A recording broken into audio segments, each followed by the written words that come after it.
break out, rise above the noise, and use your voice for good. Yes, I do have my onesie here. If anybody wonders if I have my giraffe is here. I just decided not to be giraffe today. So let's move the day on and let's introduce our next speaker. So Helen, I'm going to spotlight you. So you are the center of attention here. And I will introduce you now. Give me 1 second to do so. Yeah, there we go. So the next speaker we have up and coming, before I start, I am recording. Yes. The next speaker I have up and coming is Helen Gazzi. And Helen is a performance and leadership coach, and she specializes in working with high performers in technology, startups, and legal sectors. She was once a solicitor, and now since then has worked with hundreds of leaders over the last 5 years to help them elevate their performance and impact they are making in this world. So let's welcome Helen, who's going to talk about reclaiming your energy, drive, and leadership. Virtual round of applause for Helen. Yay! Thank you very much, Elliot. It's great to be here with you guys. So as Elliot said, we're going to look really sort of deeply into how, in the current circumstances that we're in, but how can we start to reclaim this energy that so many of us seem to be lacking, and how do we stay driven? How do we really make sure that each morning we wake up with drive? Now, the first thing that I want to talk about is that every time you say yes, you're in fact saying no to something else. Now, this is not normally how we think, but yes does not unequivocally mean yes. There is always a trade-off. You know, if we think about it, life is like a giant decision tree with yeses and nos all the time. And by default, if we say yes to one thing, what is it that we're saying no to? So we say yes again and again, but every time we're saying no to something else. But normally we're not aware of it. We're not cognizant of it. And, you know, it can look like this. It can look like if we say yes to that extra client, we can be saying no to delivering higher quality work, or, you know, yes to that extra call, we're saying no to more quality time with our family, or, you know, yes to hosting that event, we're saying no to have that extra hour to prepare for that meeting, that important client. And it's happening in every corner of our lives. But what's happening is we're just seeing one side a lot of the time. We're just seeing what we're saying yes to. And so we end up saying yes to more and more things. And in the society that we live in, you know, we tend to celebrate our yeses more than our nos. You know, we have a tendency to take on more and more and do more and more and fill our schedule more and more. Even during lockdown, you know, we fill it with back-to-back Zoom calls, or, you know, we're constantly on our phones. And being busy or having a lot on, or even working a lot, are almost considered positive things, and almost like these badges of honor. You know, think about it. How often when someone says, how are you? Or, you know, how have you been? Do you say really busy? Or, you know, I've got loads on, or, you know, a bit stressed, there's so much to do. You know, it's something that's almost become part of our society. But the thing is that yes does not equal better. You know, in fact, paying more attention to what we are saying yes to is really crucial for maintaining our energy levels, and paying more attention to what we're in fact saying no to by default, you know, is so crucial in our well-being. And really, the more we focus on the quality of what we're saying yes to, and actively choosing to say no to things that don't serve us, the higher the quality of our life, the better we can perform, the more present we're going to be with, you know, people that are important in our life. And it applies both personally as well as professionally. So what I want you to think about is every time you say yes going forward, so from now on, starting today, what is the trade-off that you're making? What are you by default saying no to? If you're in that pleasing mode, what does it mean that you're not really doing for yourself? Your time and your energy are valuable, and it's so important that you are picky with how you spend it, particularly during times of lockdown, when we don't have as many other things going on, and when we're in the same environment, often behind computer screens for way longer than we normally would be. Make sure that you're paying attention to the hidden no's. The no's going for that walk, or spending more time with your family, or inversely, if we're around our family a lot, the no's are spending that extra bit of time focusing on that project that you really care about, or that you're really, really passionate about. So make these decisions conscious. Think more about it with each and every decision you make throughout the day, throughout the week, throughout the month. And particularly over the Christmas period, we're going to have lots of different external pressures going on. And I just want you to remember that every yes has a partnered no. It's like the yin and yang of decision making. And the more that we can think about it like this, the more it's going to serve us and help us and help us develop our drive and energy. And you see, the thing is, what the real issue is that's going on is that so much of what we do, day in, day out activities, is not actively conscious. It's often like we're living on a treadmill, we're in this routine and we're just not paying attention to how we're actually feeling when we're doing things, or how we actually are relating to our actions or our activities when we're doing them, or how we're speaking to ourselves when we're doing different things. We're just doing them. We're doing them by default, and it's just next. But the thing is, with every single action, we actually have a subconscious relationship with it.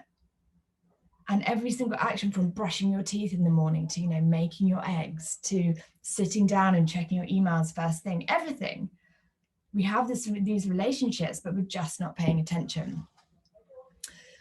So what do these relationships actually look like? There are many, many different ways to categorize them, but let's break this down into 5 different levels, 5 different categories that will help us kind of start to map how we're feeling about the different things that we're doing in our life. So the lowest level is that we have actions, activities, things we do that we hate doing them. Now, everybody has these, but often we just feel a bit uncomfortable, but we're not really consciously being like, do you know what? I hate doing this. It's, it could be drafting that report or speaking to that really, really difficult customer. So that's kind of the very lowest level. And there will be some actions in our life where we relate to this way. But one more positive above that is that we need to, we speak to ourselves when we're doing these things, I really need to be doing this. And then we go up the scale, and then we have, I want to, more positive, and I choose to above that. And at the very top, it's, I love to. So we have these sort of 5 relationships: hate to, need to, choose to, want to, and love to. And one way to think of it that might be helpful is almost like in a pyramid. And what you want to do is start to map these different relationships with your actions, because we're constantly living them all the time, but we're just not aware of it. And the more we make us take it from the subconscious to the conscious, the more access we have to fulfillment and maintaining our energy levels and creating more energy, even because we can start to ask ourselves, right, how can I build into my life more things that I love, or more things that I'm choosing to do? Less things that I hate to do. Or is there anything in the hate to do category where I can either delegate it, or can I deprioritize it? Or is there a way for me to connect to it long term that I can see how it's benefiting me? So I want you guys to start to think about this as you're going through your life. How are you relating to the different things in your life? What are the specific circumstances? What's going on? Because it's only when we really start to notice and take back this control and put intention into it that we can really start to navigate life towards more fulfillment, better performance, and really actually start to enjoy the journey a little bit more as well. But we have to make what's subconscious conscious. Now, I'm sure what's actually going through a lot of people's minds is, okay, of course I want to do more things that I love. Of course I want to do more things that are enjoyable or that I choose to do, but I don't have the time, or I find it really, really hard to prioritize them or build them into my life regularly. Well, what I would love to say about this is there are two important techniques to use to proactively create fulfillment, to proactively create more energy and more drive.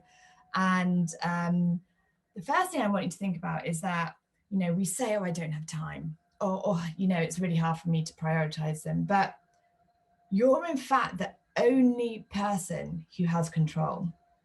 You know, I want to give you some of your power back, particularly during these times when we're more restricted. And I want to tell you, you're still the one with control over your routine, how you fill your day, your environment, you know, what you choose to do and when you choose to do what. So how you talk to yourself about this is really, really important.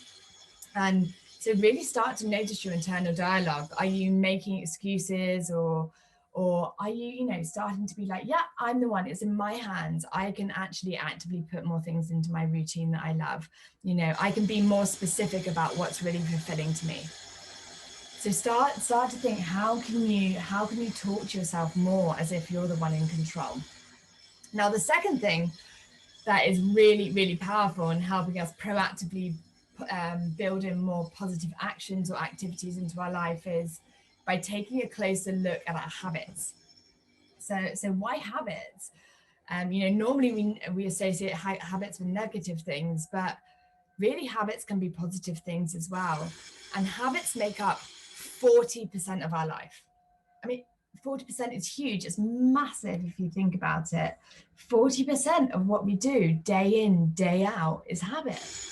And it's only increasing the more time we spend at home and in lockdown. And we really want to harness the energy and also the power of the habit. And so what I'd like you to think about is, like, let's use an example. So thinking about it this way, if I was to set up on a bike ride across the UK from London to Cornwall, let's say, you know, and at the very, very beginning of my bike ride, I was to ever so slightly change the orientation of my bike just a few degrees north and then cycle for a few hours. And then halfway through, you know, change it a few degrees more north and then cycle for a few hours. It's only slight changes I'm making each time, but you can see that quite soon I'm not going to end up in Cornwall. You know, I'm going to end up in Wales, because although I've just changed the degrees by a very small amount, you know, if I'm cycling day in, day out, it's actually, the trajectory is completely different. And it's exactly the same with our habits. We can make these tiny but powerful and shifts and positive changes and completely alter our trajectory of where we're going to end up and change our life for the better in this way. And what we can look at is how we do this in a really, really effective way. So how do we build things into our life that we love more and choose to do more through habits? Well, the most important place to start is by understanding habits. So habits have three really important parts. You have the cue, and then you have the habit, you know, the action and activity, and then you have the reward. So cue, habit, reward. There's three parts. So the cue is almost like the set of circumstances, the reminder that you find yourself in to do the habit. The habit is the action, and then the reward is the feeling of pleasure after it's done. And often this is associated with, you know, the hormone dopamine, which is the pleasure hormone. So, okay, let's look at a traditional habit to show you how it works. So let's pick the, you know, your afternoon biscuit. I think loads of us are familiar with this. You know, we have this habit of wanting something sugary in the afternoon. So the cue is, you know, being bored at the computer, we're a bit tired in that post-lunch slump. So they're the set of circumstances, the cue. The habit, you know, is eating the chocolate digestive, you know, the Rocky bar, whatever it is. And then the reward is the delicious taste, or the, you know, the energy you get and the dopamine. So cue, habit, reward. So now we understand how habits work. The question is, how do we build these positive habits into our lives? Well, okay, it can be anything from running to calling that family member to, you know, doing some yoga, whatever it is for you that's going to build more energy, more enjoyment, more fulfillment. So the first thing is to have a clear and regular cue. And it's the same thing every time, same set of circumstances, and then a clear and regular reward. And the more clear and regular they are, the more our brain is going to start to associate these habit loops. And it only takes 21 days to build our habits. So the association can build up very, very quickly over time. And then the second thing that's going to make it more powerful is if you look at reward bundling. So, you know, if you really don't want to go for that run, but you know that it's going to be beneficial for you, perhaps integrating that delicious cup of coffee at the end as an extra reward, you know, bundling different rewards together to get you out of your seat and do these things and motivate you to build more of these positive habits into your life. Or another example, you know, if you really need to bash out that article on business development, perhaps the reward, the extra reward at the end could be going for that walk with your friend in the park afterwards. You know, this is how you bundle rewards into positive habits, making sure you have something really attractive at the end and doing it again and again. So the brain associates doing that habit with that pleasure. And then the third thing that's really going to help you is by reducing frictions to doing positive habits. So what does that mean? What do I mean by reducing friction? Reducing friction is making it easy. It's really simple, making it as easy as possible for yourself. So it could be, you know, when you get up in the morning, putting your running gear on so that, you know, you're already dressed for your run to go at lunchtime. You know, it's removing the barriers. It could be leaving your laptop on the you know, as the news being your home screen, so that, you know, when you turn it on, it's the first thing you read. Bam, you've got some information for the day that's going to benefit you and really help you in your career or in different conversations. So asking yourself, what barriers can you remove from the positive habits you want to create that will give you more energy, so you're doing more things that you love? And finally, when you're thinking about creating these positive habits, we need to be aware that for many actions we take, the reward is going to be really delayed. So, you know, if I get up today and I do my emails, the paycheck that I'm going to get is, you know, and to pay for things about, you know, about either like that really cool holiday I want to go on next year, or that, you know, that new coat I want to go buy, it's not directly connected with me sitting down and doing my emails. So this is one of the most important things to take away, that the more you can connect with what you're doing in the moment with the reward, either in the long term, whether that's your 5-year goals, your 10-year goals, whatever it is for you, the easier it's going to be to adopt these habits. So that's what I want you to think about, guys. So just really we took a few moments to look at really making things conscious, saying no to things, how powerful that can be, and really about proactively building in habits into your life. So not taking them for granted. And I always like to think of it that it's a bit, you know, if you can almost compare it to riding a bike, it's, you know, when you're riding a bike, you've got to pay more attention to where you're going and making sure you're making the connection, you know, saying no to rides that you don't want to go on and then not going to serve you. And then making sure that, you know, on those days where you don't want to get up, that you're making it easy for yourself. You know what the reward is. You have the same set of circumstances so that you can do it again and again. And this is really going to benefit your energy levels and your drive, and really build into who you're being as a leader, not just what you're doing. Cool. Wow, guys, thank you so much. Helen, amazing. Virtual round of applause for Helen. Yay. Did you want to say something else? Sorry, keep going. I'm sorry, there's roadworks going on outside all of a sudden. It's all right. Listen, you can pretty much guarantee that whenever you're speaking, that is when they will schedule roadworks for. So yeah, I know, I could feel for you. I felt, I was like, oh, but that's pretty much the way it is. You know, you can guarantee that roadworks, drilling, your neighbor will do their decorating at the time you're destined to speak. So sorry about that, guys. Well, no, it's okay. Listen, did you book them in? Did you put them there? Don't be sorry about it. So let's share some key learnings we had there from Helen. She shared so many golden nuggets there. Absolutely brilliant. I really love what you talked about, the 5 levels with the I need to, I choose to, I love to. And if we all could be in the I love to zone, I think we'd have a lot more fun and a lot more balance, right? Because equally with what you're saying is you would love to say no just as much as you love to say yes. So it's really finding that balance as well. So I really like that, and taking back ownership. And Also, the whole internal dialogue, I don't have time. The more you say you don't have time, actually, the more you'll see that you don't have time. And really catching ourselves. I didn't realize that 40% of our actions are habits. That is crazy. So now I'm going to be super conscious about everything I do. Is that habit? Is that habit? Am I in the 40% right now? Am I in the 40% right now? I'm super conscious of it now. So that's some really great stuff there, Helen. Always a pleasure to see you and hear you speak, even when there's roadworks. You've got so much wisdom to share and so much knowledge to impart. I feel it's the legal profession's lost, but the leadership gain that you change direction. So good stuff there. Some really nice stuff coming in now in terms of what people have learned. Let's see what we have here. You handled the roadwork so well, says Mario Lane. It didn't appear to throw you off at all. Sarah Flynn says, great talk. Really enjoyed the piece around hating, need to, choose to, want to, love it, etc. Yes means no, 5 levels of choice. We've got here from Rashma. We've got really great points. Helen, love that when you say yes to something, you say no. So members, remember that when I say no to something, I'm saying no, and it's not a yes. So you can't, or when I say yes, it's a no. There we go. I hadn't realized that so much of life was habits, me neither. I love the power of no, also the removal of friction to build habits. Awesome stuff. There's super productive 21. So there we are. That's from Sam. Hello, Sam. I didn't realize you were here. Hi, Sam. Welcome.